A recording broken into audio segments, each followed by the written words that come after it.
Hiya, today I'm going to quickly show you how you can buy cryptocurrency in the UK using Great British Pounds.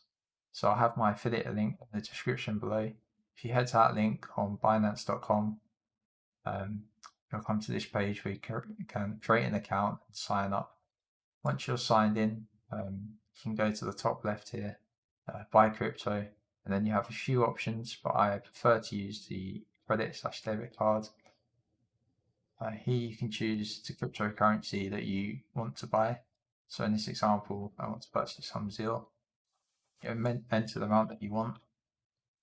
Once you hit buy ZIL, it will tell you the exact amount of the crypto that you'll receive for however much you're purchasing.